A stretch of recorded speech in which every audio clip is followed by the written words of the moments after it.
Hello বন্ধুরা, আজকের ভিডিওতে কথা বলবো 2026-এ যে বিধানসভা নির্বাচন রয়েছে সেই নির্বাচনে কোন পার্টি জয়ী হতে পারে, এছাড়া কোন পার্টি কত আসন পাবে। এই ভিডিওতে ফুল অ্যানালাইটিক্স করে তোমাদেরকে দেখাবো। আর হ্যাঁ, এই ভিডিওটা কিন্তু কোনো ব্যক্তিগতভাবে বানানো নয়, আজকের সমাজ এছাড়া পার্টি যাচাই করা হয়েছে সেই হিসেবে কিন্তু ভিডিওটা বানানো। তো ভিডিওতে অন্য অনতা কেউ উল্টোপাল্টা কমেন্ট করবে না, A to Z মানে তোমাদেরকে ডিটেলস দেখাবো। আর মানে তোমরা এই ভিডিওটা প্রথম থেকে শেষ পর্যন্ত দেখতে থাকো, তাহলে তোমরা বুঝে যাবে যে একটা আন্দাজ করতে পারবে যে কোন পার্টি 2026-এ ক্ষমতায় আসতে পারে পশ্চিমবাংলায়। তো চলো ভিডিওটা প্রথম থেকে শেষ পর্যন্ত তোমরা দেখতে থাকো, আর ভিডিওতে একটা লাইক করে দেবে, চ্যানেলটাকে সাবস্ক্রাইব করে দেবে। এবারে আমি তোমাদের দেখাবো পশ্চিমবাংলার জেলাগুলিতে কটি করে আসন রয়েছে এবং কোন পার্টি কতগুলি আসন পাবে। প্রথম জেলা হচ্ছে জলপাইগুড়ি, আসন সংখ্যা 7টি। এর মধ্যে বিজেপি 3টি পাবে, টিএমসি 3টি, সিপিএম 0, কংগ্রেস 1টা, আদার্স 0। দ্বিতীয় জেলা হচ্ছে কালিম্পং, কালিম্পংয়ের আসন হচ্ছে 1টি, 1টিতে বিজেপি জিততে পারে। তারপরে জেলা দার্জিলিং, দার্জিলিংয়ের হচ্ছে 5টি আসন সংখ্যা। এর মধ্যে বিজেপি 3টি, টিএমসি 2টি, সিপিএম 0, কংগ্রেস 0, আদার্স 0। তারপরের জেলা হচ্ছে উত্তর দিনাজপুর, উত্তর দিনাজপুরের আসন সংখ্যা 9টি। এর মধ্যে বিজেপি 1টি, টিএমসি 6টি, সিপিএম 1টা, কংগ্রেস 1টা, আদার্স 0। তারপরের জেলা হচ্ছে দক্ষিণ দিনাজপুর, দক্ষিণ দিনাজপুরের আসন সংখ্যা 6টি। এর মধ্যে বিজেপি 3টি, টিএমসি 2টি, সিপিএম 1টা, কংগ্রেস 0, আদার্স 0। তার পরবর্তী জেলা হচ্ছে মালদাহা, মালদার আসন সংখ্যা হচ্ছে 12টি। এর মধ্যে বিজেপি 7টি, টিএমসি 4টি, সিপিএম 1টা, কংগ্রেস 0, আদার্স 0। তার পরবর্তী জেলা হচ্ছে মুর্শিদাবাদ, মুর্শিদাবাদের আসন সংখ্যা হচ্ছে 22টি। এর মধ্যে বিজেপি 3টি, টিএমসি 12টি, কংগ্রেস 4টি, সিপিএম 1টা, আদার্স 2টো। নদিয়ার আসন সংখ্যা হচ্ছে 17টি, 17টির মধ্যে বিজেপি 10টি, টিএমসি 6টি, সিপিএম 0, কংগ্রেস 0, আদার্স 1। তার পরবর্তী জেলা উত্তর 24 পরগনা, উত্তর 24 পরগনার আসন সংখ্যা হচ্ছে 33টি।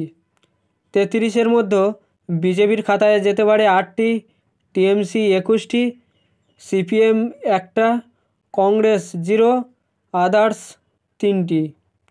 এর পরবর্তী জেলা হচ্ছে দক্ষিণ 24 পরগনা, দক্ষিণ 24 পরগনা আসন সংখ্যা হচ্ছে 31টি।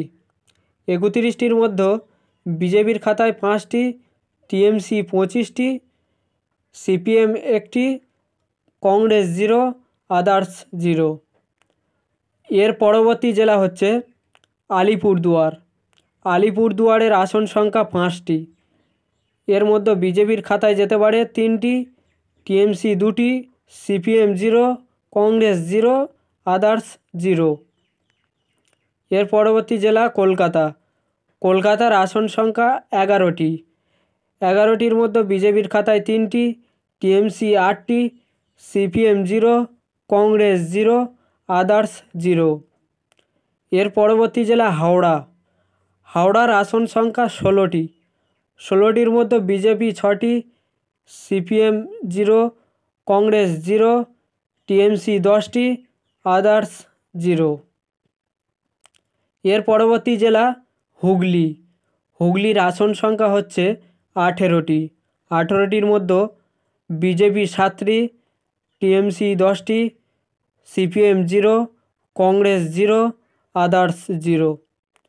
এর পরবর্তী জেলা পূর্ব মেদিনীপুর, পূর্ব মেদিনীপুরের আসন সংখ্যা হচ্ছে 16টি। 16টির মধ্যে বিজেপির খাতায় যেতে পারে 7টি, টিএমসির খাতায় যেতে পারে 8টি, সিপিএম 1টা, কংগ্রেস 0, আদার্স 0। এর পরবর্তী জেলা পশ্চিম মেদিনীপুর, পশ্চিম মেদিনীপুরের আসন সংখ্যা হচ্ছে 15টি। এর মধ্যে বিজেপির খাতায় যেতে পারে 6টি, টিএমসি 9টি, সিপিএম 0, কংগ্রেস 0, আদার্স 0। এর পরবর্তী জেলা হচ্ছে ঝাড়গ্রাম। ঝাড়গ্রামের আসন সংখ্যা 4টি, এর মধ্যে বিজেপি 1টি, টিএমসি 3টি, সিপিএম 0, কংগ্রেস 0, আদার্স 0। এর পরবর্তী জেলা পুরুলিয়া। পুরুলিয়ার আসন সংখ্যা 9টি, 9টির মধ্যে বিজেপি 3টি, টিএমসি 5টি, সিপিএম 1টি, কংগ্রেস 0, আদার্স 0। এর পরবর্তী জেলা হচ্ছে বাঁকুড়া। বাঁকুড়ার আসন সংখ্যা 12টি, এর মধ্যে বিজেপি 6টি, টিএমসি 6টি, সিপিএম 0, কংগ্রেস 0, আদার্স 0। তার পরবর্তী জেলা পূর্ব বর্ধমান। পূর্ব বর্ধমানের আসন সংখ্যা 16টি, এর মধ্যে বিজেপি 5টি, টিএমসি 10টি, সিপিএম 0, কংগ্রেস 0, আদার্স 1টি। এর পরবর্তী জেলা পশ্চিম বর্ধমান। আসন সংখ্যা 9টি, এর মধ্যে বিজেপি 6টি, টিএমসি 3টি, সিপিএম 0, কংগ্রেস 0, আদার্স 0। এর পরবর্তী জেলা বীরভূম। বীরভূমের আসন সংখ্যা 11টি, 11টির মধ্যে বিজেপি 3টি, টিএমসি 8টি, সিপিএম 0, কংগ্রেস 0, আদার্স 0। তার পরবর্তী জেলা কোচবিহার। কোচবিহারের আসন সংখ্যা 9টি, এর মধ্যে বিজেপি 4টি, টিএমসি 5টি, সিপিএম 0, কংগ্রেস 0, আদার্স 0। তো বন্ধুরা, আমি যে সমস্ত জেলাগুলির আসন সংখ্যা এছাড়া কোন পার্টি কটি আসন পেতে চলেছে, এই যে কমিউনিকেশানটা আমি তোমাদেরকে বললাম, এটা কিন্তু কোনো ব্যক্তিগত হিসাবে বানানো না, চারিদিক থেকে রিসার্চ করার পরে এটা কিন্তু বানানো হয়েছে। সো ব্যক্তিগত হিসেবে কেউ মাইন্ডে নেবে না বা বাজে কমেন্ট করবে না। তো একটা আন্দাজ করা গেল যে 2026-এ কোন পার্টি পশ্চিমবাংলায় ক্ষমতায় আসতে পারে। তো এখানে কিন্তু অ্যাকচুয়ালি আন্দাজ করা গেল যে কোন পার্টি ক্ষমতায় আসতে পারে। সো এটা কোনো ব্যক্তিগতভাবে বানানো না, আর মাইন্ডে নেবে না, আর বাজে কমেন্ট কেউ করবে না। পশ্চিমবাংলায় 2026-এ যে বিধানসভা নির্বাচনের ফলাফলটা অ্যানালাইটিক্স তোমাদেরকে দেখালাম, এটা কোনো ব্যক্তিগত হিসেবে বানানো নয়, চারদিক থেকে রিসার্চ করার পরে, এছাড়া বর্তমানে সমাজে যে পরিস্থিতি, যে পলিটিক্সের চলছে, তো সেই হিসেবে কিন্তু বানানো। তো একটা আন্দাজ করা গেল যে 2026-এ বিধানসভার ভোটের পর কোন পার্টি জিততে চলেছে, এটা আন্দাজ করা গেল যে কোন পার্টি আসতে চলেছে, নাকি পুনরায় সেই রাজনীতি পলিটিক্স আসতে পারে। সো তোমাদের একটা আন্দাজ করে দিলাম।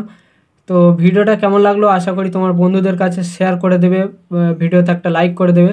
আর হ্যাঁ, তোমাদেরকে বলে দিলাম যে এটা কোনো ব্যক্তিগত হিসেবে বানানো নয়, চারিদিক থেকে রিসার্চ করার পরে কিন্তু এই ভিডিওটা বানিয়েছি।